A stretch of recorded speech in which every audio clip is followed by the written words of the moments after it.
ఎవరికి అంత ఉత్సాహం లేదు ఆంధ్రప్రదేశ్ ఇప్పుడున్న పరిస్థితుల్లో జగన్మోహన్ రెడ్డి గారిని కూర్చుని ఎండేయాలని. ఎస్పెషలీ ఆయనను ఎండేస్తే ఇప్పుడు రాష్ట్రంలో అభివృద్ధి అని రాదు. He's not the centre of topic for anyone in state. Remember that please. రెండోది, దేవుణ్ణి అడ్డం పెట్టుకుని జగన్మోహన్ రెడ్డి గురించి మాట్లాడడానికి ఏమీ లేదు చాప్టర్. అక్కడ జరగాల్సింది జరిగింది. కల్తీ నెయ్యి వల్ల లడ్డూలు, దాని తర్వాత హిందూ బిలీఫ్ సిస్టమ్ మీద పడిన డెంట్, వాటి గురించి విచారణ, అవన్నీ బయటకు వస్తే మీ సమాధానాలు ఎలా ఉంటాయి? హిందువుల మనోభావాలు ఎలా ఉంటాయి? వాటిని ఫేస్ చేయడానికి మీకు కెపాసిటీ ఉందా? దాని ముందే ఇలాంటి వీడియోస్ రిలీజ్ చేస్తున్నారు.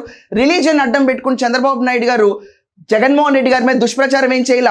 ఈ రోజున్న సింహాచలంకి జరిగిన ఇన్సిడెంట్ మీ మీద ఎవరు బురద జల్లట్లేదు. అదొక దుర్ఘటనలో కూడా జగన్మోహన్ రెడ్డి గారికి రెవెన్యూ రావాలన్నట్టు మీరు ఇప్పుడు మాట్లాడడం తప్పు.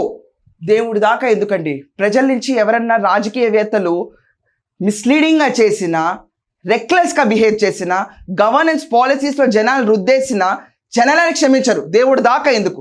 ప్రజలు క్షమించరు. మీరు ఇక్కడ అంటుంది దేవుడి విషయంలో జరిగిన నెగ్లిజెన్స్కి ఫేస్ చేస్తారు ప్రతి ఒక్కళ్ళు అని చెప్పి. మేబీ వైఎస్ఆర్సీపీ వాళ్ళు కూడా 11 స్థానాల్లో కూర్చోడానికి వెంకటేశ్వర స్వామి వారి ట్రస్ట్ విషయంలో జరిగిన లడ్డూ కల్తీ వాళ్ళే కూర్చున్నారేమో.